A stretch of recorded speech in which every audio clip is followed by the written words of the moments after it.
boa noite. Vamos ficar de pé. Vamos dar início à nossa escola bíblica. Amém? Com louvor, com adoração.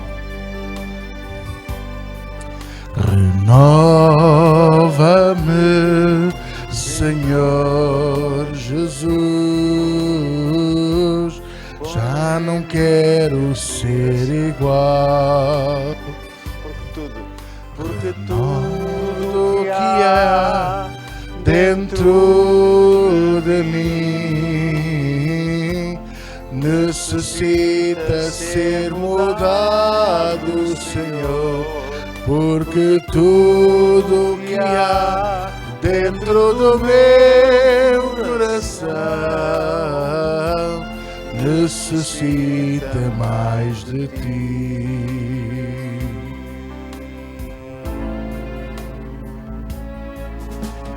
Renova-me, Senhor Jesus.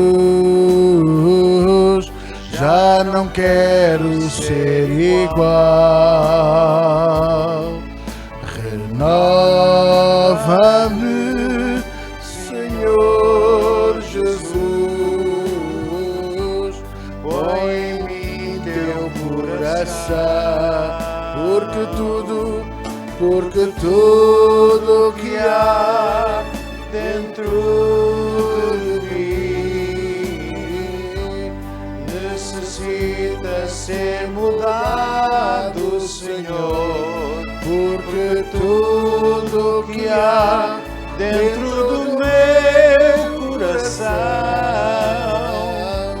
necessita mais de ti. Porque tudo que há dentro do meu coração necessita mais de ti. Porque tudo que há dentro do meu coração necessita mais de ti. Necessita mais de ti. Necessita mais de ti.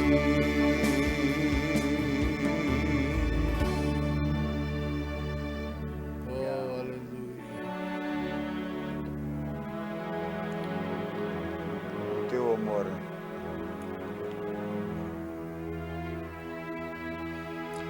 O teu amor aos céus estende e a fidelidade até às nuvens vai.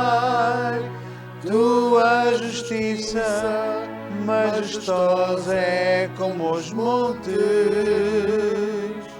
sabedoria mais funda é que o mar, mas me dás a mão.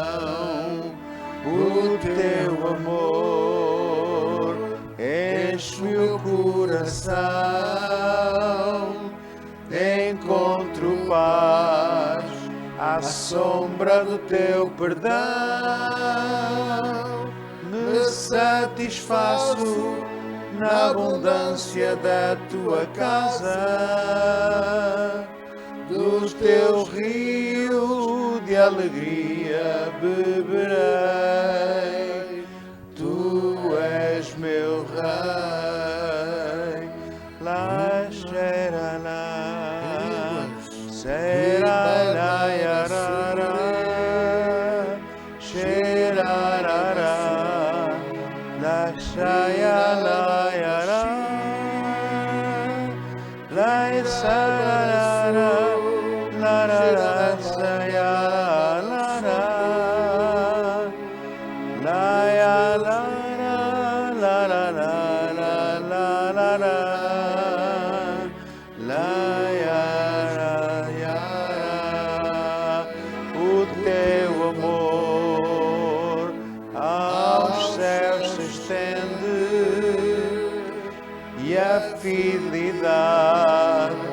até às nuvens vai. Tua justiça majestosa é como os montes, sabedoria mais funda é que o mar, mas me dás a mão, o teu amor enche o coração, encontro paz à sombra do teu perdão, me satisfaço na abundância da tua casa, do teu rio de alegria viverei. Tu és meu rei, do teu rio de alegria beberei. Tu és meu rei, do teu rio de alegria beberei. Tu és meu rei. Aleluia. Obrigado, Jesus, pelo teu amor que excede o nosso entendimento. Obrigado, Senhor Jesus. Chora,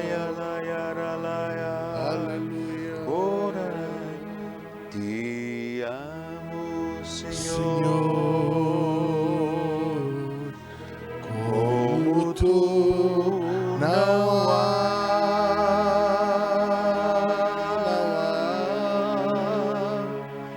Por ti minha mansa,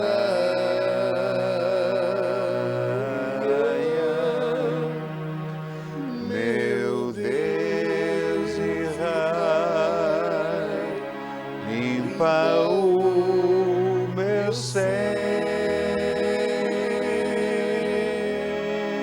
para que a sua fragrância te agrade.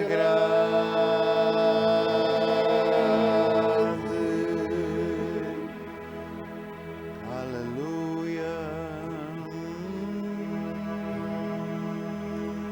Obrigado, Obrigado, Jesus. Senhor Jesus. Cheira la Shimbala barlaba sorobon diribi.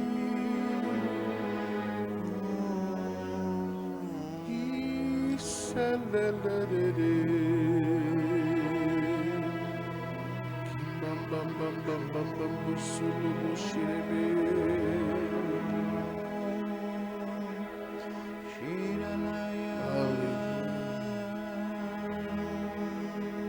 Louvado seja teu nome, Senhor.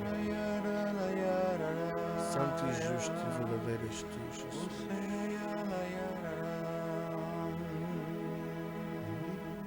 Amém, aleluia.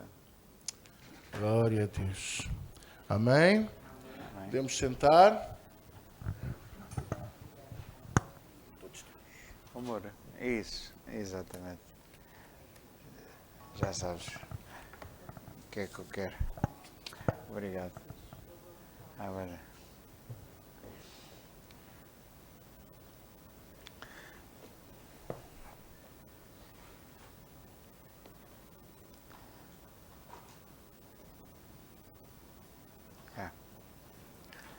Ora, boa noite a todos.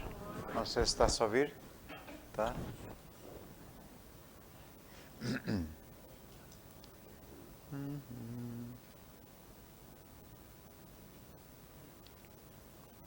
Obrigado, querida. Isto, quem tem uma mulher tem tudo.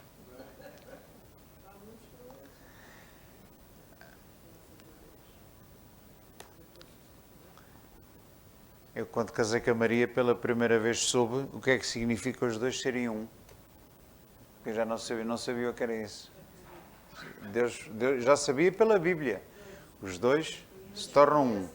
mas eu não sabia o que era isso. Eu falava isso, mas não sabia o que era. Agora sei. Agora já sei o que é. Graças a Deus, algum dia tinha que ser, não é? Algum dia tinha que vir a descobrir o que é. A viver e a saborear isso, não é? São coisas que se vivem, saboreiam-se, não é? E quando elas acontecem, a gente fica assim, olha, é isto, afinal é isto. Muito bem. Então, como vocês sabem, nós vamos dar a carta de Efésios. E vamos dar o capítulo 5. Olha aquela irmã assim, 5. Vamos dar o capítulo 5. Faltava a segurar na caneta, não é? Pois, não, não, capítulo 5. Para quem está a ver no vídeo, é capítulo 5, é assim. A carta aos Efésios é uma carta fantástica. Uma carta maravilhosa. Escrita em condições não tão maravilhosas, mas que foram aquelas que Deus providenciou para o apóstolo Paulo poder abençoar todas as gerações até hoje, não é? Por ele estar preso, por ele ser o preso do Senhor, que ele sempre dizia nos princípios dos capítulos, principalmente no 13 e no 4, eu, Paulo, preso do Senhor, já estava preso do Senhor. Preso do Senhor porque ele, na prisão, embora estivesse preso através do Império Romano, ele sabia que estava preso pelo Senhor. Não é? Ele em tudo via o Senhor e ele sabia que Deus tinha um propósito para ele. E o propósito para o apóstolo Paulo que Deus tinha era ele padecer muito por causa da chamada que tinha. E a chamada dele não era fácil. A chamada dele era ser o apóstolo para os gentios, que era uma coisa que apavorava os judeus, de tal maneira que ele acabou por ser preso, acabou por lhe fazerem vida de dor negra e fazerem tantas denúncias e tantas queixas, tanta perseguição. O perseguidor acabou por ser o perseguido, não é? E foi por causa dele pregar que agora Deus queria incluir os gentios. Foi a desgraça. A desgraça não foi desgraça nenhuma. Deus tinha um propósito, mas quer dizer, foi por isso que ele sofreu tudo o que sofreu, grandes perseguições, grandes combates, mas pronto, graças a Deus chegou até nós esta carta hoje. E como eu estava na última lição, dei assim uma retrospectiva, assim uma pincelada rápida, que os 3 primeiros capítulos da carta aos Efésios falam da doutrina, falam das bênçãos de Deus para nós, falam do amor de Deus por nós, falam de quem nós somos hoje, enquanto que no capítulo 4 e 5, e depois o 6 também, fala dos nossos deveres, agora que somos cristãos. E é curioso porque é a única religião que dá tudo sem pedir nada. Não é religião, não é nenhuma religião, é Deus, não é? Mas é o único Deus, posso dizer assim, porque as outras religiões também têm deuses. É o único Deus que dá tudo primeiro às pessoas e depois é que lhes pede a elas para se comportarem de determinada maneira. Portanto, o comportamento não define o amor de Deus. Não, o amor de Deus foi dado muito antes de nós nos portarmos bem. Posso ouvir um amém? Eu gosto que vocês digam amém quando eu digo isto, não? Eu penso que sou o único, né? Me porto mal. Não, nós não nos portamos mal, agora portamos o melhor possível. Trabalhamos diligentemente para fazermos aquilo que Deus diz. Ok? Mas Deus, para nos pedir alguma coisa, primeiro deu-nos tudo. Salvou-nos, redimiu-nos, ressuscitou-nos juntamente com Cristo, elegeu-nos, predestinou-nos, abençoou-nos tremendamente, fez tudo. E agora, no capítulo 4, ele começou a pedir algumas coisinhas, que não são assim tão poucas como isso. Começa logo no versículo 1 e 2 de capítulo 4, ainda estou na retrospectiva. Rogo-vos, pois eu, preso do Senhor, que andeis como é digno da vocação com que fostes chamados. Rogo-vos, imploro-vos, passo por tudo, que vocês andem conforme, dignamente, ou de acordo com a mesma dignidade com que vocês foram tratados, é da maneira como vocês devem andar. Portanto, agora já não é doutrina, agora é parte prática. Há um caminho para andar, e Jesus é o caminho. Quando ele diz que eu sou o caminho, que é por ele que nós temos que andar. É por aquele caminho. Qual é o caminho?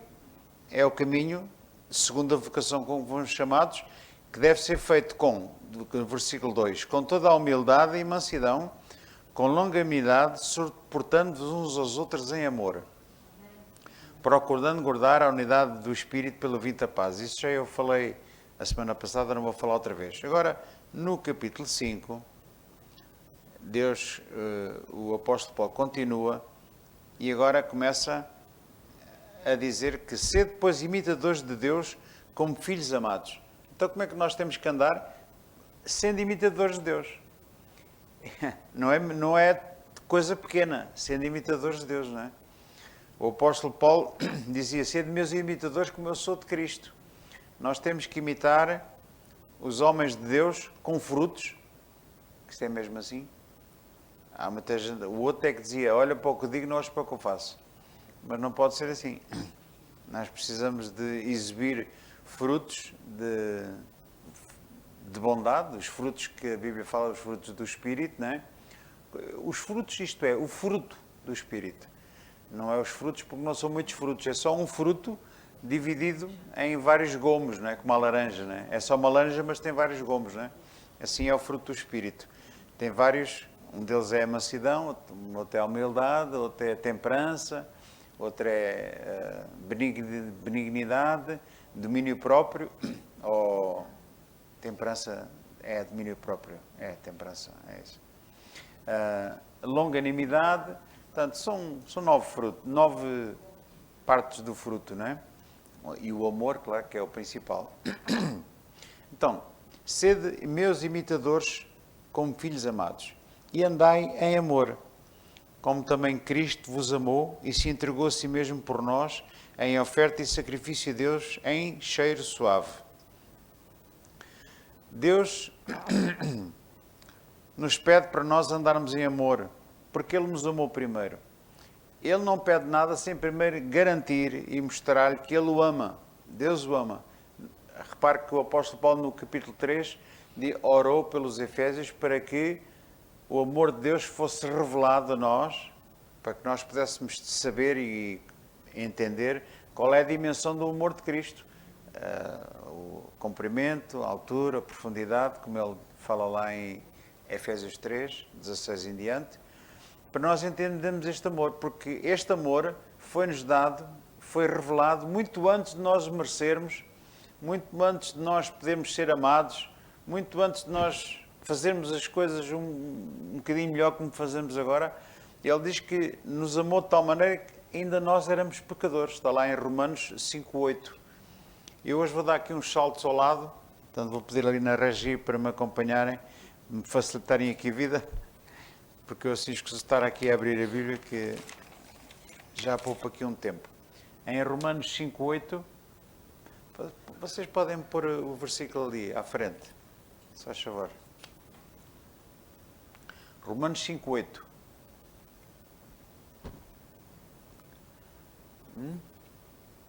Ainda está. Está a preparar, está no processo. Já está? Isso. Mas Deus prova o seu amor para conosco em que Cristo morreu por nós, sendo nós ainda pecadores. Portanto, a prova que Deus nos ama é que Ele morreu por nós quando nós ainda não tínhamos hipótese de ser amados. Ainda nós não tínhamos, nós não dizíamos que Ele era o nosso Senhor, que era o nosso Salvador, ainda nós não lhe agradecíamos que é da nossa salvação, nem sabíamos o que era isso, já Ele tinha morrido por nós. Portanto, essa é a prova máxima que Deus nos ama. E agora, porque Ele nos ama, Ele nos pede para nós andarmos segundo as suas leis, segundo a sua vontade, segundo o propósito que Ele tem para nós, de acordo com a chamada que Ele fez para nós. Como? Sendo imitadores de Deus, como filhos amados. Então, é muito importante nós vivermos a nossa vida e pensarmos sempre assim, o que é que Jesus faria no meu lugar? Isso é uma pergunta que sempre tem resposta. Sempre que você pergunta isso a Deus, oh Deus, o que é que tu fazias no meu lugar? Deus sempre responde, sempre. E não é passado uma semana, é logo ali na hora. Tem muitas vezes na minha vida que eu queria fazer coisas, tinha decidido fazer uma coisa. Tomei uma decisão. E Deus aqui naquela hora disse, não, faz assim, faz ao contrário. E nós temos dois caminhos, ou obedecemos ou não. O meu conselho é obedeça sempre que Deus lhe diga uma coisa, mesmo que seja contrária àquilo que você lhe apetecia fazer. Porque nós sempre sabemos, nem é preciso perguntar muito, nem é preciso estar uma hora, não é preciso tirar nenhum curso, não é preciso ir à escola bíblica, para perceber que a gente sabe o que é que Deus quer que a gente faça. Às vezes até que não quer. Fazemos assim, vista grossa. Mas quando nós dizemos, Senhor, o que é que tu fazias no meu lugar? Deus vem logo e vem. E é fácil. Agora que nós já estamos habituados a praticar a palavra e a obedecer, começamos a ver que é fácil. É fácil saber o que é que Deus quer. É só ver como é que Deus é. Deus não tem amor, Deus é amor. Então, se Ele é amor, Ele quer que você perdoe, Ele quer que você dê mais uma chance, Ele quer que você veja as coisas de uma maneira mais positiva. Ele não quer que você fale mal de ninguém, Ele quer que você ore pelas pessoas, Ele quer que você ore por aqueles que o maltratam, que o perseguem, que o caluniam, que fazem-lhe mal. Deus quer que você lhe faça bem. Então, é muito fácil saber qual é a vontade de Deus. É tudo ao contrário daquilo que o diabo quer. Tudo. Quando você sentir da vontade de dar um soco em alguém, é um sinal que você não pode dar um soco, tem que dar um beijinho. Ou fazer alguma coisa ao contrário. Às vezes não é oportuno dar um beijinho, mas é sempre oportuno fazer o bem. É ou não é?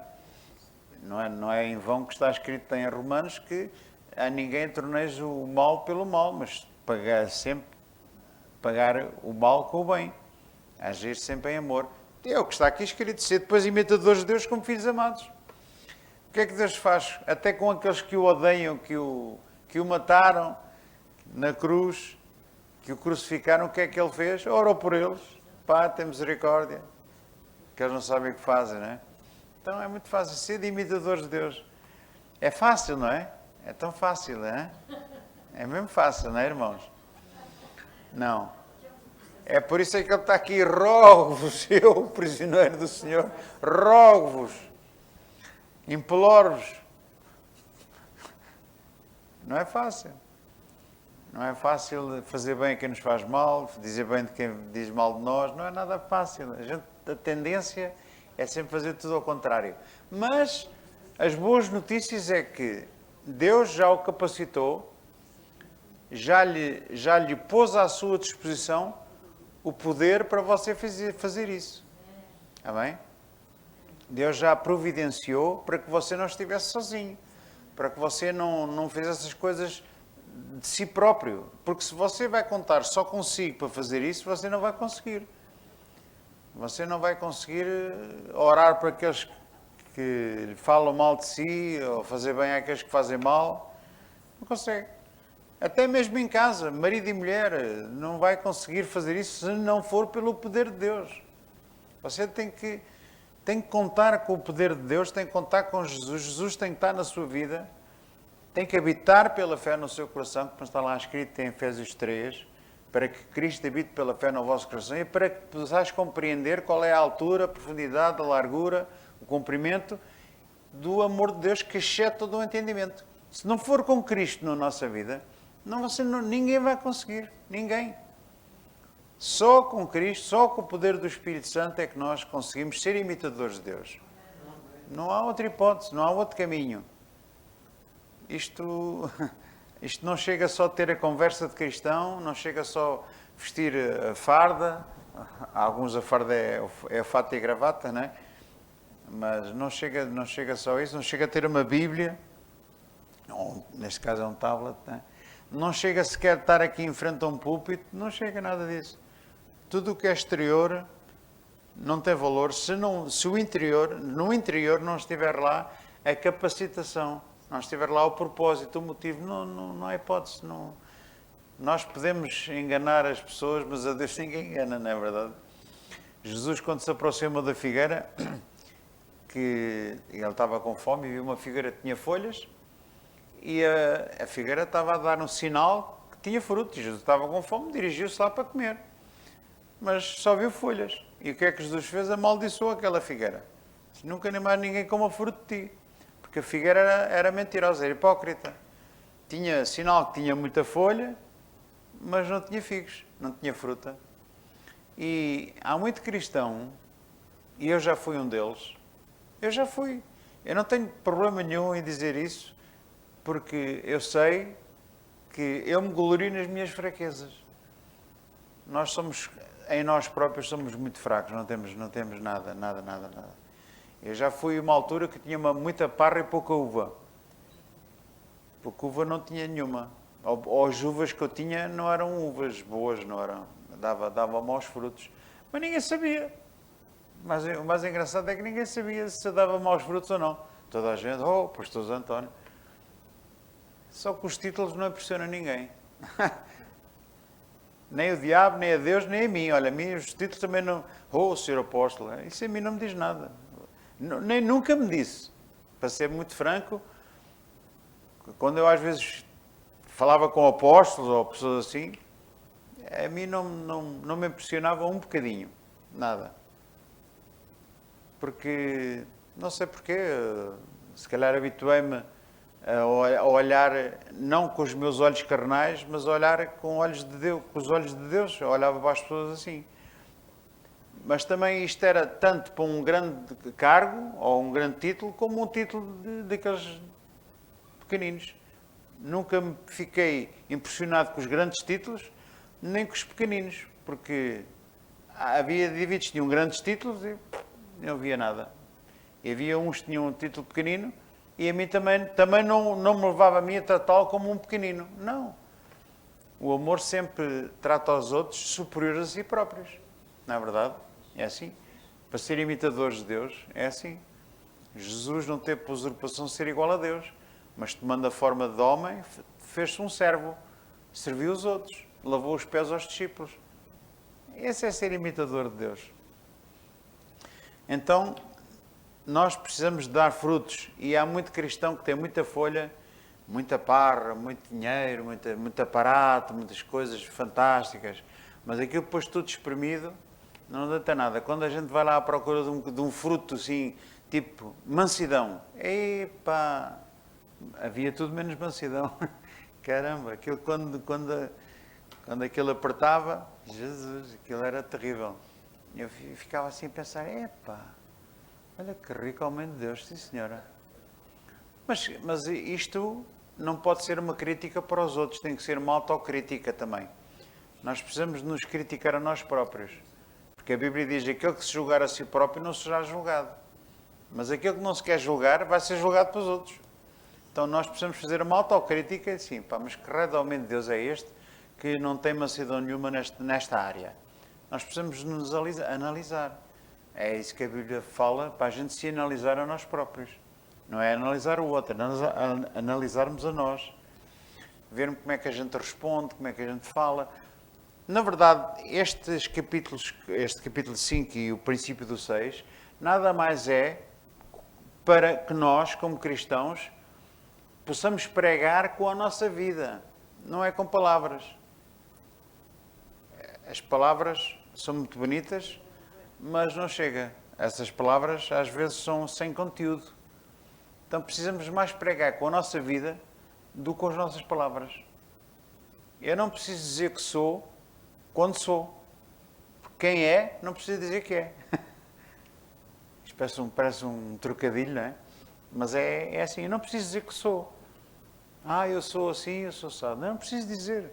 A minha vida vai falar por isso. A minha atitude, a maneira como eu reajo, a maneira como eu trato os outros à minha volta, vai falar por mim. E toda a gente vai ver, este tipo é diferente. Esta pessoa, a gente faz 30 por uma linha, mas ela é diferente, essa pessoa é diferente. É fácil, não é? É muito fácil. Uma maravilha. Não é. É muito difícil. Por isso é que a Bíblia diz que a gente tem que se esforçar, fazer o máximo. E esforçar não é experimentar um dia e pronto, olha. Não, é fazer todos os dias e fazendo todos os dias e às vezes fazemos todos os dias mal, mas no outro dia temos que fazer melhor. E às vezes andamos anos nisto. Eu ando há anos, E só mostra uma coisa, a paciência de Deus. Deus tem uma paciência muito grande para connosco. Graças a Deus por isso. Amém? Que Ele é muito paciente, é longânimo. A sua benignidade dura para sempre. Não é por acaso que nos Salmos, e a sua benignidade é para sempre, e a sua misericórdia é para sempre. Porque Deus é muito paciente connosco. Dá-nos tempo. A mim, eu falo, às vezes nós olhamos as pessoas e não sabemos como elas são. Vemos as pessoas tão boazinhas, tão porreirinhas e às vezes são umas cabeças duras primeiro. E eu digo, eu tenho uma cabeça rija tremenda, muito rija, muito rija, uma cabeça muito dura. Foi preciso muitos anos para eu entender algumas coisas. Mas entendi, graças a Deus. Já não sou o que era. Estou melhor, ainda não cheguei lá, mas isso é natural. Filipenses 3.8 diz lá que... Podes pôr, se não te importas. Filipenses 3.8, por favor.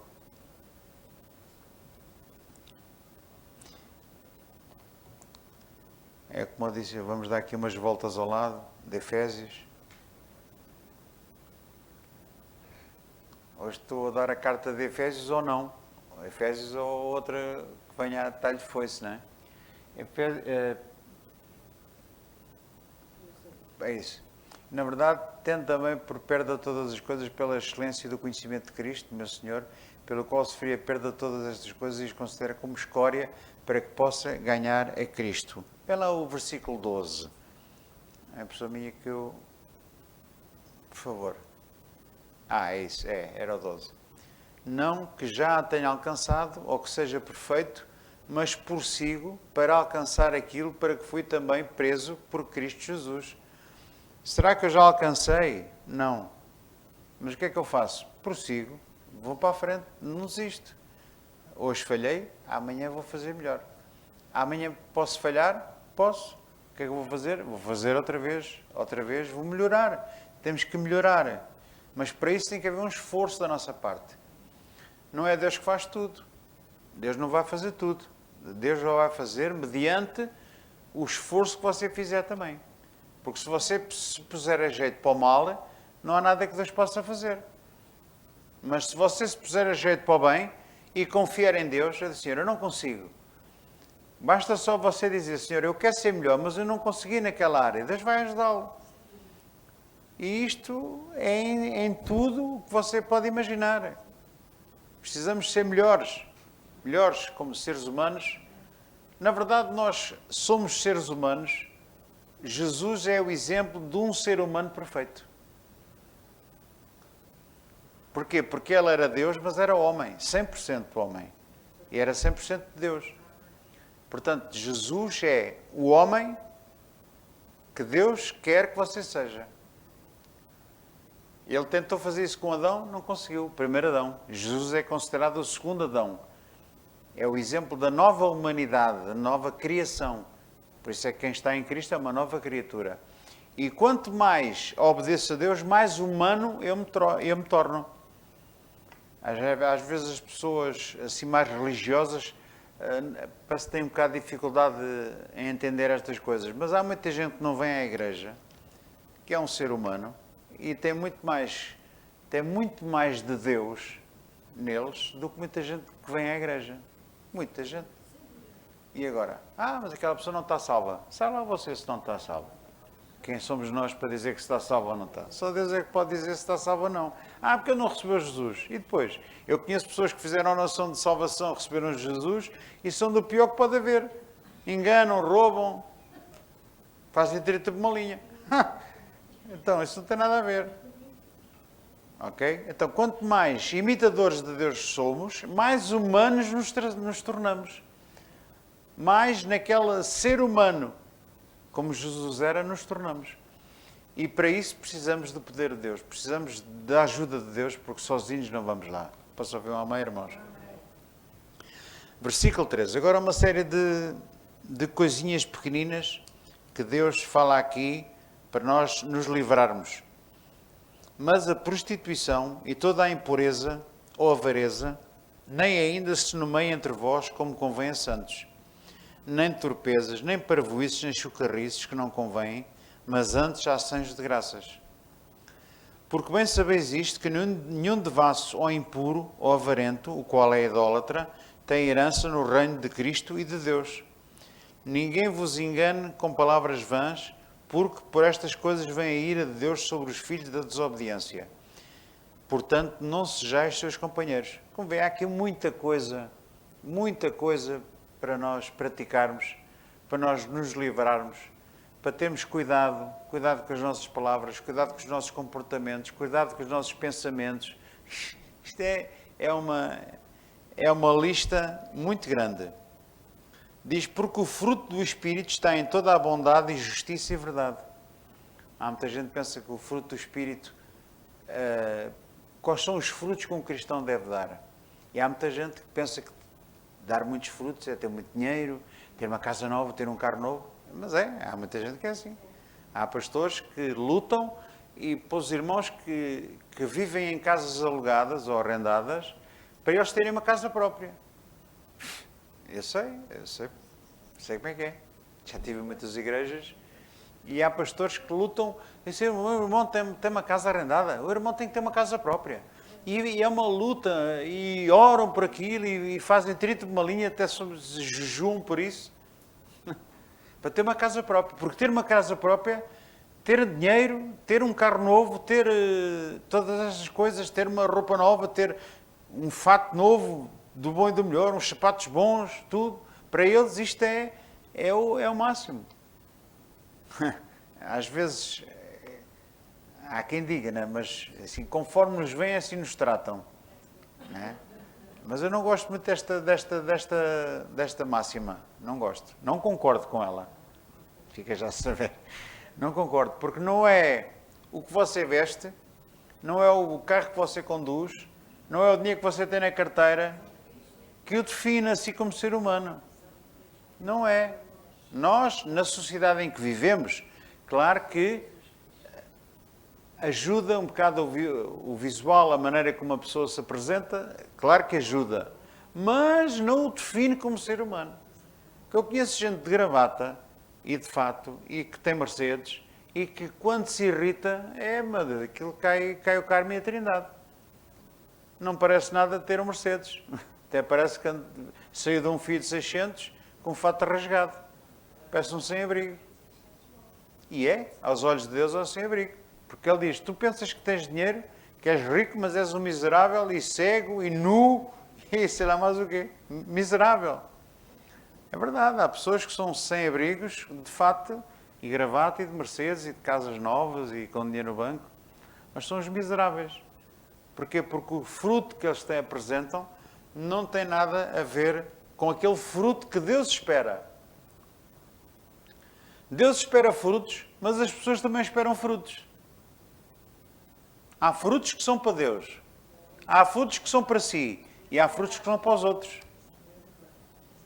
Eu tenho uma lição que fala disso, dos frutos. O fruto do Espírito é dividido em 3 partes. São 9, são 3 para uma parte, 3 para outra e 3 para outra. 3. 3 para Deus, 3 para si e 3 para os outros. Não vou estar aqui a dizer, fica com a água na boca até um dia o pastor dizer, Zé, dá lá essa lição. Vai ficar com a água na boca até chegar o dia. Mas é verdade, Deus espera frutos de si, as pessoas esperam frutos de si e você precisa ter frutos também. Para si próprio.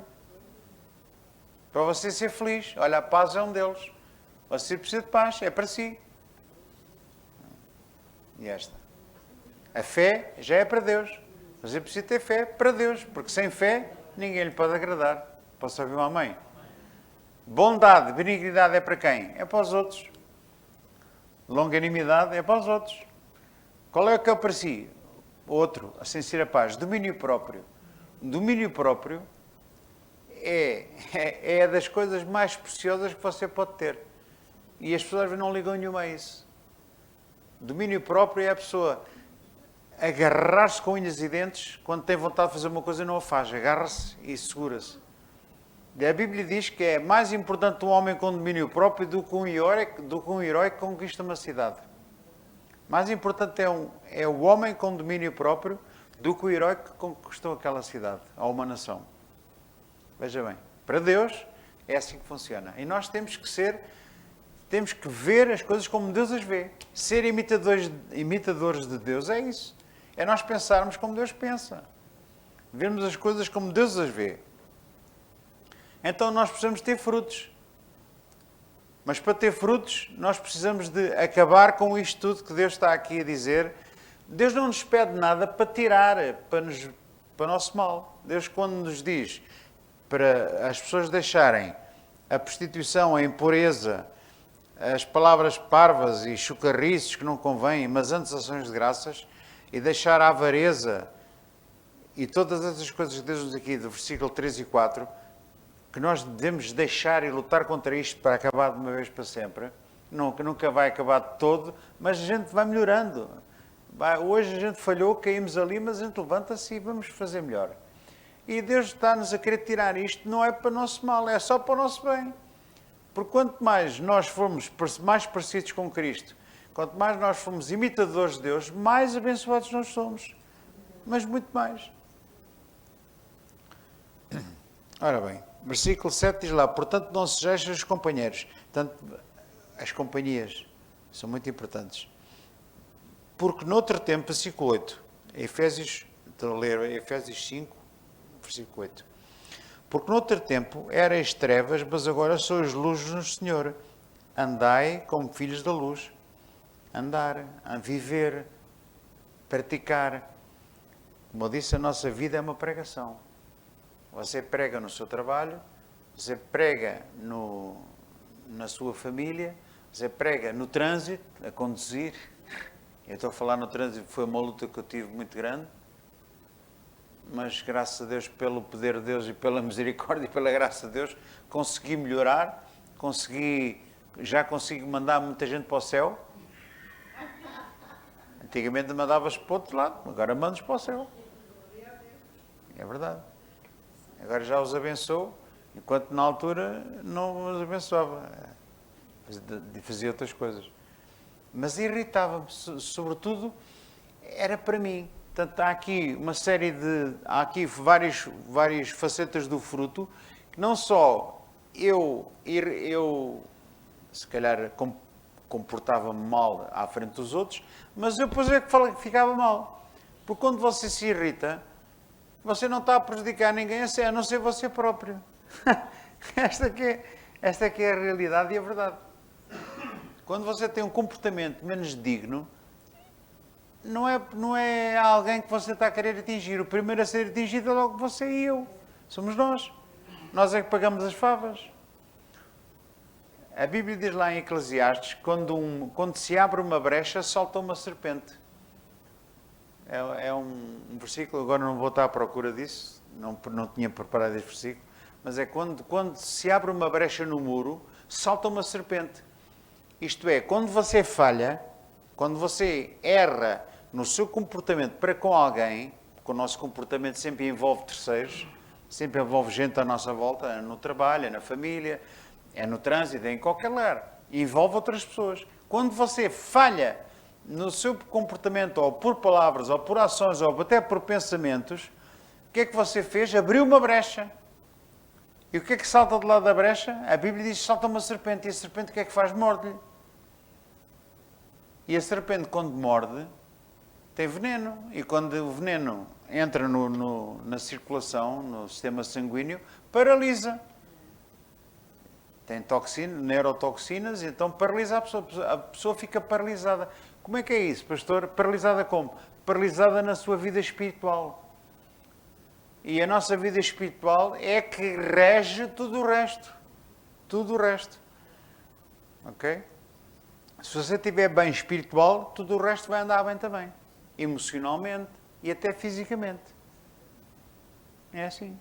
Quando a pessoa falha, abre-se uma brecha e essa brecha salta uma serpente e a serpente pode fazer vários estragos. Pode ser na sua saúde, pode ser no seu carro, pode ser nas finanças, pode ser na família, pode ser no casamento, pode ser em qualquer área. O diabo só vai para matar, roubar e destruir. O quê? O que ele puder, o que tiver mais à mão. Os irmãos estão a entender. Daí a razão de Deus nos exortar, é uma exortação para nós andarmos como filhos da luz. É uma responsabilidade que nós temos, irmãos. Porquê? Porque Deus já nos deu tudo. Deus já nos amou de tal maneira que enviou Jesus, ainda nós éramos pecadores. Salvou-nos pela graça. Por isso é que é importante ler os primeiros 3 capítulos de Efésios, para você saber quem é e o que tem direito. As tais bênçãos espirituais que a irmã Clara falou. Você pode dar lá exemplos de bênçãos? Tem ali muitas. E nenhuma delas é dinheiro. Já viu? Então, nós precisamos saber quem somos, precisamos saber o que temos, para agora nós podermos responder ao Senhor de uma forma, pensando assim, não, eu não vou fazer isto porque eu vou ofender a Deus, vou fazer algo que não é digno da salvação que Ele me deu. Porque eu fui salvo pela graça. Eu não merecia ir para o inferno. Mas hoje eu sei que vou caminho do céu, o céu é o meu destino. Então eu vou andar como um cidadão do céu. Não é verdade, irmãos? Então isto vai condicionar o nosso comportamento e vai até nos dar um gozo interior de nós sermos imitadores de Deus. Porque a Bíblia diz que quando nós obedecemos a Deus e quando perdoamos ou quando fazemos algo de acordo com a vontade de Deus, nasce em nós um fruto pacífico de justiça. Porque a pessoa fica contente. Diz, glória a Deus, já venci. Amém? E quando você vence uma, vence 2, vence 3 e depois vai sendo mais fácil. Aquilo que parecia era difícil, porque há coisas difíceis, e garanto-lhe que nada disto é fácil, mas é possível. Não é fácil, mas não é impossível. É possível. Porquê? Porque o Senhor já providenciou o poder que ressuscitou Cristo, que hoje habita em si e em mim, que está cá dentro de nós, para vencer esses inimigos que nós temos dentro de nós, que nos levam a nós a querer fazer sempre o mal. Ou, por outras palavras, a vencer o pecado. A Bíblia diz que o pecado rodeia-nos, anda sempre à nossa volta. Sempre à nossa volta, a tentar ver quem é que pode tragar, quem é que pode fazer cair, especialmente naquelas áreas em que cada um já foi ou ainda é fraco. Cada um tem as suas fraquezas. Amém, irmãos? Há pessoas que têm fraquezas na área do dinheiro, outras na área da família, no casamento, outras têm fraquezas na área em várias áreas, sei lá, no seu comportamento, na área dos pensamentos. Há pessoas que têm fraquezas na área da língua, não conseguem controlar a língua para falar mal deste e daquele. Há pessoas assim, é um vício. São vícios que a pessoa dificilmente controla. Mas o Senhor nos dá o poder para a gente vencer. E quando a gente vê que já estamos a fazer um esforço danado, mas ainda não conseguimos, quem é que a gente vai recorrer, irmãos? Deus. Oh, Deus, ajuda-me, eu não consigo fazer isto. Você acredita que em 88, eu fui chamado para pastor antes de 88, mas em 88 foi pastorear uma igreja na Covilhã. E quando fui para a Covilhã, era a última cidade de Portugal que eu queria ir. Por várias razões. Não vou estar a contar a história aqui. Mas eu fui para lá e eu não amava ninguém. Não amava ninguém. Não sentia amor nenhum. A minha vontade era sair dali para fora. Era mesmo. A minha vontade era... Logo para aqui que eu vim parar. Uma cidade que aquilo era uma pasmaceira. De tal maneira que Deus um dia disse-me, vieste para aqui para ressuscitar mortos. É verdade? Foi de tal maneira que eu pensei literalmente que fosse isso. E um dia, num funeral, eu estava a pensar que Deus me ia usar para ressuscitar o morto. É verdade. Mas não era isso. Deus depois mostrou-me o que é que ele estava a querer dizer com aquilo. Aquilo estava tudo morto, como eu também estava morto. E Deus queria que, através da pregação do Evangelho, que muitos mortos ressuscitassem. Era isso que Deus queria dizer, só que eu não só percebi isso. Eu sou assim um bocado de compreensão lenta. Só percebi isso passado um tempo. Eu estou a falar, sinceramente, houve uma criança, até foi uma criança que morreu, e eu estava naquela, já estava a dizer à mãe, olha, vá lá para fora, fazer como Jesus fez com os discípulos, vão todos lá, tudo daqui para fora que eu vou... Eu pensava, vou fazer a mesma coisa, a criança vai ressuscitar. Bem, ainda bem que não avancei, né? Senão ia dar uma bronca do tamanho. Então é que a igreja se enchia. Mas não era de gente, era de polícia. Não avancei, Deus não deixou. Mas nós temos essa incumbência. Nós temos a incumbência de ser imitadores de Deus. Imitar a Deus. Não é nada fácil, é muito difícil, mas é possível. Ele já nos ressuscitou com Cristo, já colocou o seu poder em nós, Jesus habita pela fé no nosso coração, e quando nós não podemos mais, pedimos ajuda. Oh Deus, eu não consigo. Eu estava a falar da Covilhã, eu não amava aquela gente, não amava. Eu nem conseguia orar por eles, por aquele povo daquela igreja. Nem conseguia orar, a minha vontade era sei lá o quê. E onde até foi em viagem. Portanto, para orar não é preciso fazer assim uma pose ou ficar de joelhos, não. Foi a conduzir o carro. Eu pedi a Deus, oh Deus, ajuda-me, eu não amo ninguém naquela igreja. Põe amor no meu coração para aquela gente, para que eu possa minimamente ser o pastor deles. Porque eu não qualificava para ser o pastor deles, mas Deus tinha-me escolhido para ser. E Ele não escolhe os capacitados, Ele capacita os escolhidos. Certo? Às vezes os escolhidos não têm capacidade nenhuma, mas reconhecem que não têm. E eu reconheci isso. Eu não tenho capacidade nenhuma para mais esta gente, para pastorear esta gente. Ajuda-me. E é isso que Deus quer ouvir de nós. Deus quer fazer este trabalho a dois. Ele e nós. Amém? É nas nossas fraquezas que nós nos aperfeiçoamos. E nesta fraqueza eu pedi a Deus ajuda.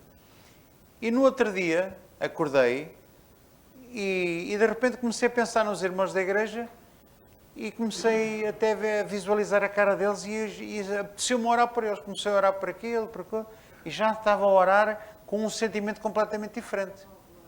Amém?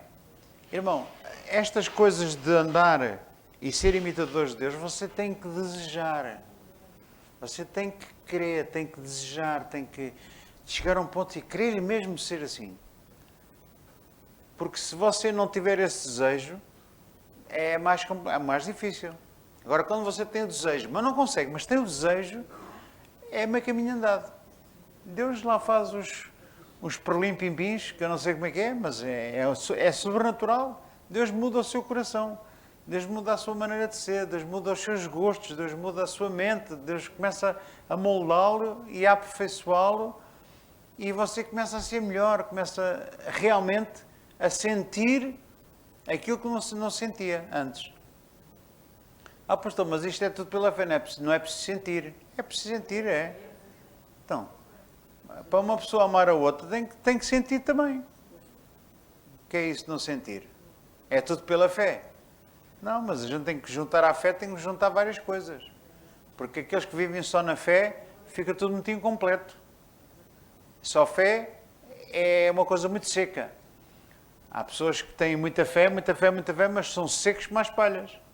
Porque não juntaram à fé o amor, por exemplo, o amor fraternal, o amor de Deus. Não juntaram o fruto do Espírito, nas suas diversas facetas. A fé é apenas um fruto, um pedaço do fruto. E o resto? É preciso juntar o resto. Então, nós precisamos de confiar em Deus e repartir as nossas dificuldades com Ele. Partilhar com Ele. Pedir-lhe ajuda. E Ele faz isso. E nós precisamos de muita ajuda nesta área. Eu, pelo menos, falo por mim. Eu preciso da ajuda toda. Porque se não fosse Deus, eu não era nem nada que se parecesse. Nada. Era tudo ao contrário. Mas nós precisamos de nos aproximar mais daquele paradigma, daquele exemplo que é Cristo, ou que é Deus. Porque nós precisamos ser imitadores de Deus como filhos amados. Amém? Não é... Há homens que nós devemos seguir também e devemos tomar como exemplo. Sobretudo os que dão bons exemplos. Mas homens são homens e falham. Por isso é que nós temos que ter muita paciência na igreja, ser humildes, ser mansos, suportarmos uns aos outros, andarmos em amor uns com os outros, porque não é porque somos todos falhos, somos todos fracos nesta área. E uma pessoa começa a pôr os olhos muito numa pessoa, a confiar muito nela, mais dia menos dia vai ter uma decepção, porque ele vai falhar. Toda a gente falha. O que é que a gente tem que fazer? suportarmos uns aos outros, andarmos em amor uns com os outros, tolerarmos uns aos outros e pronto, seguir em frente e olharmos cada vez mais para nós. Em vez de estar a olhar para os defeitos dos outros, olhamos para os nossos. Pedimos ajuda quando é preciso e Deus vai e ajuda-nos. E andarmos como filhos da luz. Versículo 9 diz: porque o fruto do Espírito está em toda a bondade e justiça e verdade, aprovando o que é agradável ao Senhor. E não comuniqueis com as obras infrutuosas das trevas, mas condenai-as, porque o que eles fazem em oculto, até dizê-lo, é torpe. Não se esqueçam que o apóstolo Paulo, quando estava a escrever para os Efésios, estava a escrever para uma igreja que estava situada numa cidade, em Éfeso, onde havia muita bruxaria, muito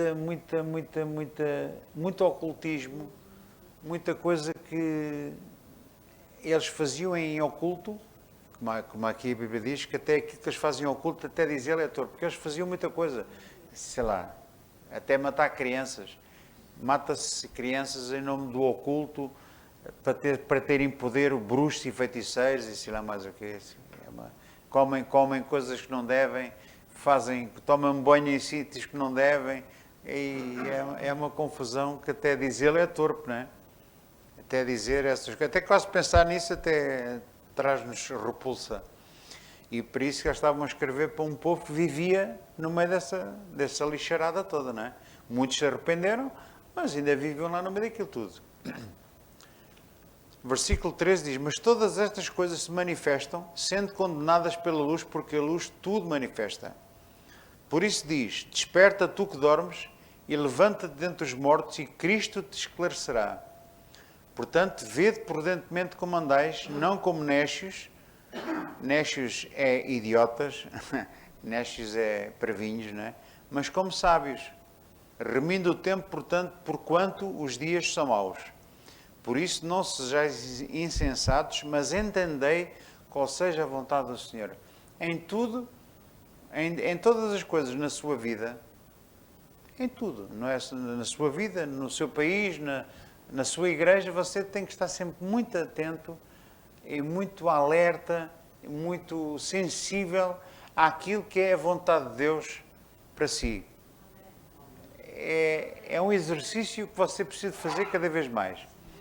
Em tudo você ver Deus, porque a Bíblia diz confiar em Deus, porque Ele vai endireitar as nossas veredas. Se nós reconhecermos Deus em todos os nossos caminhos, Ele endireitará as nossas veredas. Isto é, quando nós começamos a discernir a vontade de Deus para mim, para a igreja, para as coisas que estão a passar à nossa volta, Deus vai endireitando a nossa vida. Porquê? Porque nós estamos a pensar nele, estamos a pensar sempre em melhorar, sempre em obedecer, querer obedecer, ser mais obedientes em tudo. E é importante discernir a vontade de Deus, muito importante, para a sua vida. Há pessoas que não ligam muito a isto, mas a Bíblia diz, agora que ressuscitaste com Cristo, está lá em Colossenses, pensai nas coisas de cima, e não nas que são daqui da terra. Há pessoas que a conversa delas é muito das coisas daqui deste mundo, mas a Bíblia diz para nós crescermos e agora que ressuscitamos com Cristo, para pensarmos nas coisas de cima, para nos elevarmos um bocadinho para o nível de cima. E em vez de andar neste nível aqui do mundo, das coisas, das modas, das coisas aqui à nossa volta, do que se passa à nossa volta, vamos começar a pensar mais nas coisas de cima, mais nas coisas de Deus. Amém? Há tanta coisa para você discernir e pensar. Você vai andar uma vida inteira e não vai saber nem um décimo. E vai passar a vida eterna sempre a conhecer mais a Deus e a descobrir cada vez mais coisas. A nossa vida eterna vai ser assim. Conhecer a Deus, conhecer Jesus. Há tanta coisa para conhecer, tanta coisa. E nós andamos aqui às vezes tão entretidos com coisas que não têm grande interesse, não é?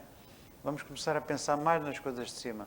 Vamos levantar o nosso nível espiritual. Nós somos de cima. Não somos aqui de baixo. Andamos aqui, mas por um tempo. Amém? Estamos no mundo, mas não somos do mundo.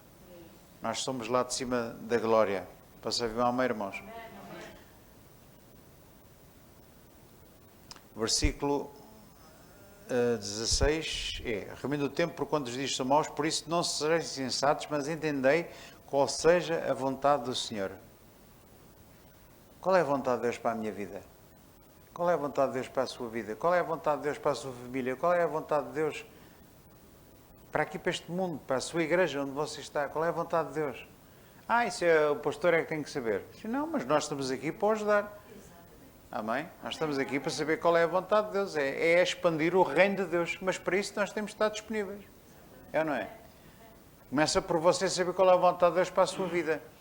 Eu uma vez ajudei alguém que dizia assim, pastor, como é que eu posso saber qual é o meu ministério? É muito fácil. É muito fácil. Porque todos nós... qual é a minha chamada? A sua chamada é igual à minha. É a chamada que Ele fez para nos salvar. A nossa chamada tem a ver com a nossa salvação. Então, mas qual é o meu ministério, pastor? O seu ministério, sabe o quê? É obedecer. É obedecer. Mas não é obedecer agora como alguns ministérios fazem, que o líder é o incontestável, é o infalível, é como o Papa. Não, não é nada disso. Você tem que obedecer. Eu obedeço o que for de acordo com a vontade de Deus. Porque se o pastor me mandar fazer uma coisa que não está de acordo com a vontade de Deus, eu não faço. Amém? Eu tenho que pensar por mim. Tenho que pensar por mim e saber qual é a vontade de Deus correta para não andar aí feito um pau mandado, fazer tudo o que o pastor manda e às vezes o que o pastor manda são coisas que não têm nada a ver com Deus, nem com a Bíblia. Eu já tive ministérios onde o líder mandava fazer coisas que hoje eu vejo que não eram nem bíblicas, nem de acordo com a vontade de Deus, nem nada. Mas eu fiz, porquê? Porque era nécio, era um tolinho, mas cresci, graças a Deus, cresci. E quando a gente cresce, começa a discernir qual é a vontade de Deus.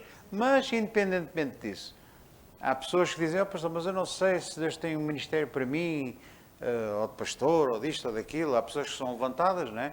Nas igrejas, têm o cargo de diáconos e presbíteros, mas os títulos a mim não me dizem nada. E também não lhe podem dizer nada a si. Porque se a pessoa... Eu até nem gosto de tratar as pessoas pelo título. Não gosto. Presbítero tal, pastor tal. É um nome. Nós temos um nome e nascemos com um nome, não nascemos pastores. A minha mãe não me registrou como pastor Zé António. Eu sou Zé António. Para os amigos, o fresquinho. Mas os títulos a mim não me dizem nada. Nem pode dizer nada a nós. Um título na igreja é um título. Não passa disso. Só uma questão de hierarquias. Mas até as hierarquias, isso não é, para mim, a coisa mais importante. O mais importante é eu, como cristão, submetermos uns aos outros, sujeitarmos uns aos outros, suportarmos uns aos outros, andarmos em amor uns com os outros. Isso é a coisa mais importante. Portanto, qual é a chamada, qual é o ministério que nós temos? Olha, nós temos um ministério que é o da reconciliação. Que é sermos reconciliáveis e reconciliadores. Vemos duas pessoas à guerra uma com a outra, vamos lá, assim, vamos pôr água na fervura e vamos fazer com que as duas pessoas reconciliem. Amém? É uma das coisas que nós devemos ser reconciliadores, embaixadores de Cristo. É uma coisa que nós somos também. 2 Coríntios 5:20. Diz lá que nós somos, da parte de Deus, embaixadores de Cristo. Ora, o embaixador está a representar um país, uma nação, nós estamos a representar o reino de Deus. Por isso é que eu estava a dizer assim que aquilo que nós estamos aqui a ler em Efésios 5 e a carta de Efésios é exatamente a vontade de Deus para que você pregue com a sua vida, pregue com as suas atitudes, pregue com as suas palavras, pregue com a sua vida, pronto. É em todo lado onde você anda. Amém? Versículo 21. Sujeitando-nos uns aos outros no temor de Deus. Fácil, não é? Muito fácil. Vós mulheres, e agora vem aqui partes mais íntimas para casais, vós mulheres sujeitai-vos a vossos maridos como ao Senhor, porque o marido é a cabeça da mulher, como também Cristo é a cabeça da igreja, sendo ele próprio o salvador do corpo. De sorte que assim como a igreja está sujeita a Cristo, assim também as mulheres estejam em tudo sujeitas aos seus maridos. Vós maridos, amai as vossas mulheres como também Cristo amou a igreja e a si mesmo se entregou por ela. As mulheres têm que andar submissas, mas os homens têm que as amar como Cristo amou. Hã? Não percebi. Gostas mais desta parte, mas não te podes safar da primeira. As mulheres têm que ser submissas aos maridos, mas o marido tem que as amar como Cristo amou. E como é que ele amou? Sacrificou-se por elas.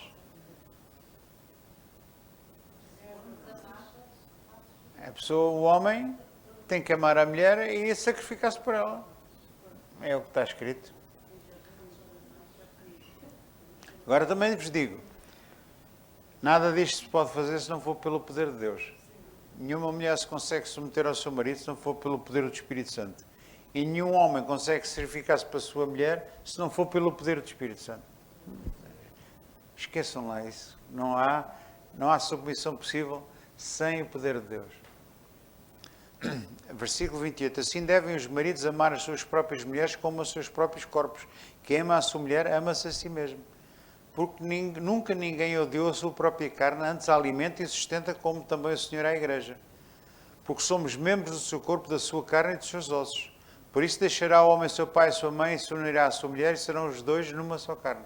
É isto que eu estava a dizer há bocado, que eu só soube isso depois de casar com a minha mulher, com a minha Maria. Eu não sabia o que é ser um com a mulher. Ser os dois uma carne. Não sabia. Eu via um homem e uma mulher, e os dois tinham que se aturar um ao outro e tal, mas sermos um, não fazia ideia. Agora já sei. E agora que a gente já sabe o que é, não queremos outra coisa. É o que é, de acordo com a vontade de Deus, que é o melhor que a gente pode ter. Muito bem. Versículo 32. Grande é este mistério, digo, porém, a respeito de Cristo e da Igreja, que é os dois serem um, assim como Cristo é com a Igreja. Versículo 33. Assim também vós, cada um em Portugal, ama, em particular, também em Portugal, não é? Ama a sua própria mulher como a si mesmo e a mulher reverencia o marido.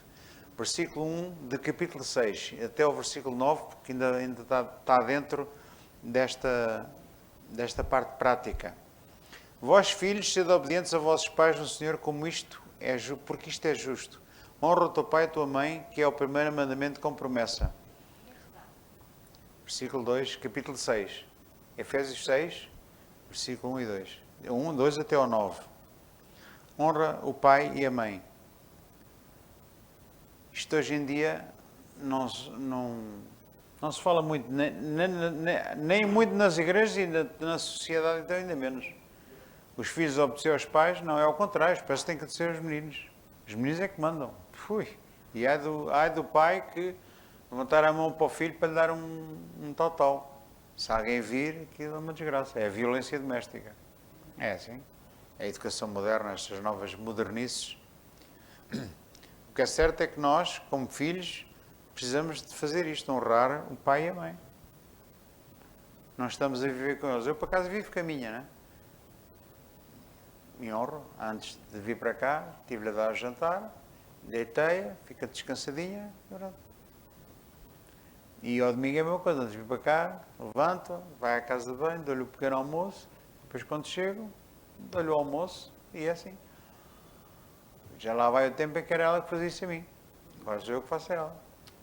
E ela precisa de mim. É assim. Honrar o pai e a mãe é um mandamento, não só está lá em Êxodo 20, mas é algo que o apóstolo Paulo, pelo Espírito Santo, está aqui a dizer para nós. É mais uma daquelas coisas que a gente precisamos de dar exemplo e de pregar com a nossa vida. Honrando o pai e a mãe. Obedecendo, os filhos obedecerem aos pais. No caso de serem menores, neste caso, não é? Eu agora não preciso de andar a obedecer ao meu pai e à minha mãe. O meu pai já faleceu. Mas eu não obedeço à minha mãe. Agora é mais ela que obedece a mim. Mas quando os meninos são pequeninos ou adolescentes ou assim, precisamos de aprender a obedecer aos nossos pais, principalmente aqueles que estão debaixo do mesmo teto e ainda habitam com os pais, ainda vivem à conta dos pais, não é? Para que é que Deus quer isso? Para que te vá bem, versículo 3, e vivas muito tempo sobre a terra. E vós, pais, não provoqueis a ira aos vossos filhos, mas criai-os na doutrina e admoestação do Senhor. Vós servos, está a falar para os empregados, obedecei aos vossos senhores segundo a carne, com temor e tremor, na sinceridade do vosso coração como a Cristo. Não servindo à vista como para agradar aos homens, mas como servos de Cristo, fazendo de coração a vontade de Deus, servindo de boa vontade como ao Senhor e não como aos homens, sabendo que cada um receberá do Senhor todo o bem que fizer, seja servo, seja livre. E vós, senhores, agora um recado para os patrões, e vós, senhores, fazei o mesmo para com eles, deixando as ameaças, sabendo também que o Senhor deles e vosso está no céu, e para com ele não há acessão de pessoas. E ficamos por aqui, porque o resto já é do capítulo 6, mas já noutro âmbito, já da guerra espiritual. Mas é fácil. Posso já aqui adiantar o seguinte. A seguir vem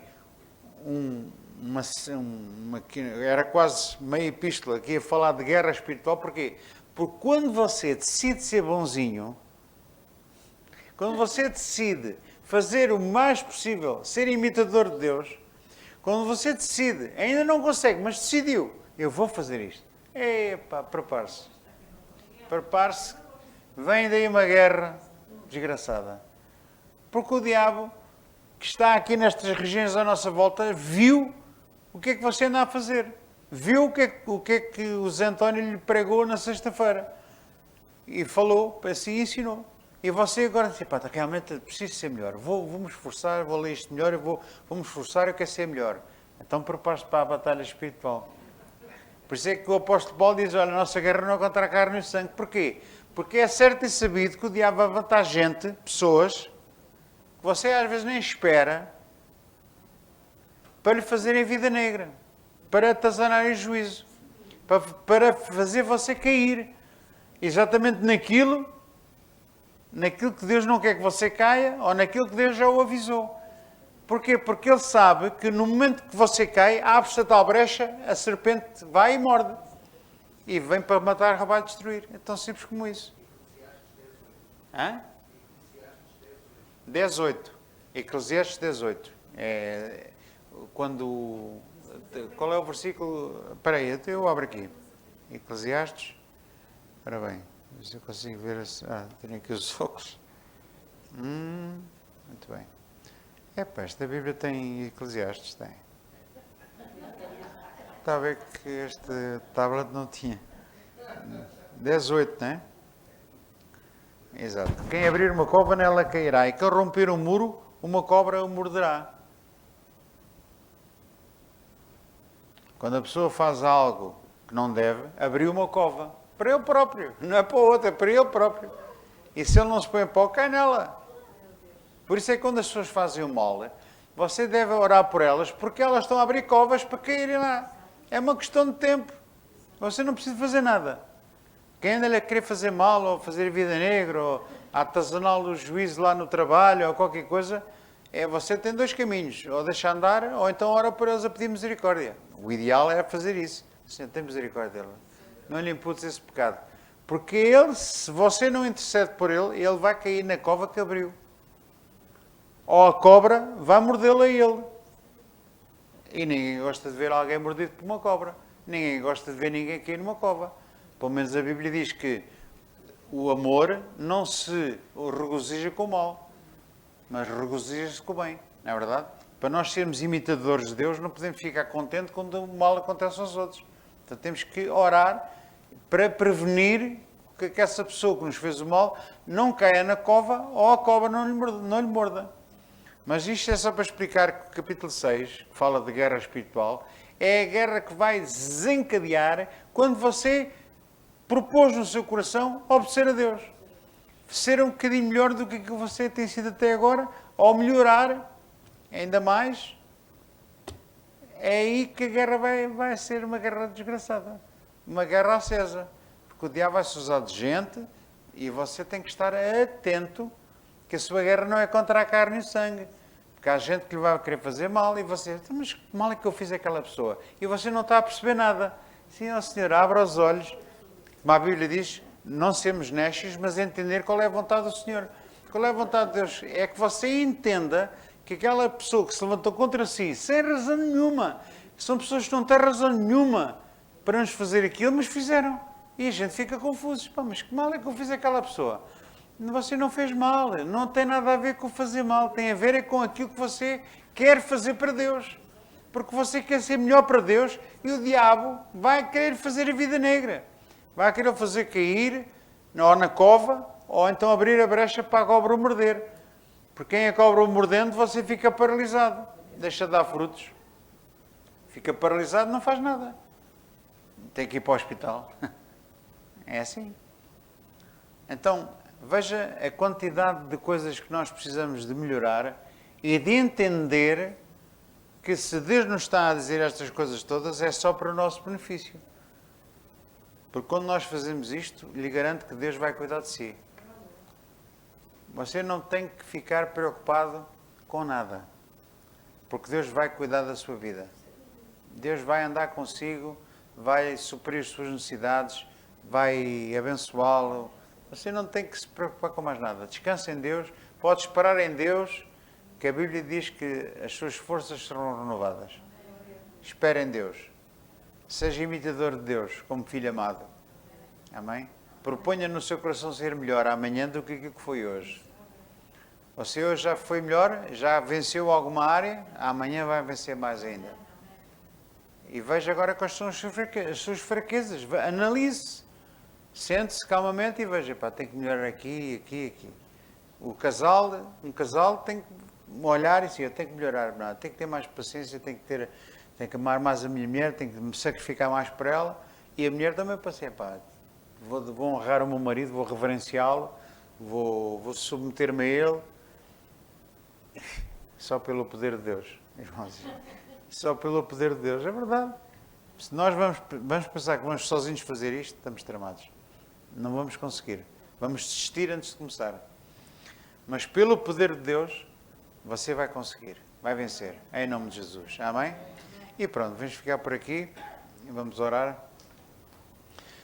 Obrigado, Senhor. Obrigado pela Tua palavra, pois ela é vida, ela é espírito, ela é saúde para o nosso corpo. A Tua palavra é a luz para o nosso caminho, é uma lâmpada para os nossos pés, Senhor.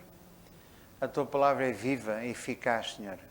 Ela prospera naquilo para que foi enviada, Senhor.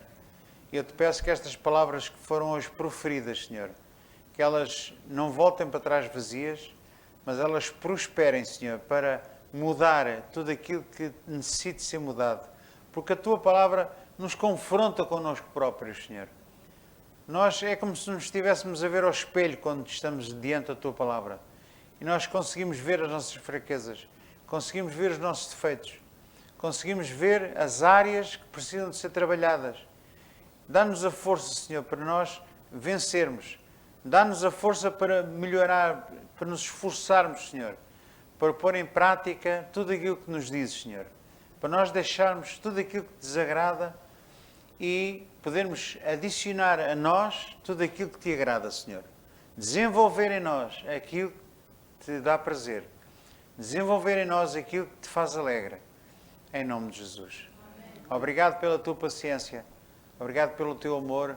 Obrigado pela Tua misericórdia. Pela graça, Senhor, que nos atingiu de uma maneira irreversível. Pela graça com que Tu nos chamaste. Pela graça com que Tu nos amaste e ressuscitaste, Senhor, com Cristo. Obrigado, Pai. Obrigado, Senhor. Nossa palavra é 1000 vezes obrigado e 1.000.000 de vezes, e vamos passar toda a nossa vida a agradecer. Em nós não há força, mas contigo, Senhor, nós podemos dizer que tudo podemos naquele que nos fortalece. Senhor, fortalece-nos, Senhor, no nosso homem interior, para que Cristo habite pela fé no nosso coração e nós possamos entender, juntamente com os nossos irmãos, qual é a dimensão do Teu amor, que excede todo o nosso entendimento. E eu sei que quando eu te peço isto, sei que Tu és poderoso para fazer tudo muito mais abundantemente, além daquilo que nós pedimos ou pensamos. E é isso que nós ficamos na expectativa, Senhor, de ver a Tua mão operar, Senhor, em nós, para nós podermos ser cada vez mais Teus imitadores como filhos amados. E andarmos com a dignidade da vocação com que fomos chamados, Senhor, em nome de Jesus. Nós recebemos essa força, nós entregamos a Ti toda a honra e toda a glória, todo o louvor, todo o poder, salvação, riquezas, tudo pertence a Ti, Senhor. Em nome de Jesus. Seja glorificado, Pai. Seja abençoado. Obrigado, Pai, obrigado. Obrigado pelo fruto, Senhor, que nós estamos a dar para Ti, para nós e para os outros. Obrigado pela transformação da nossa vida. Renova a nossa vida. Renova o nosso coração, renova os nossos sentimentos, renova toda a nossa diligência que nós estamos a colocar para Te obedecer e fazer a Tua vontade em nome de Jesus. Obrigado, Senhor. Obrigado. Amém. Amém. Glória a Deus.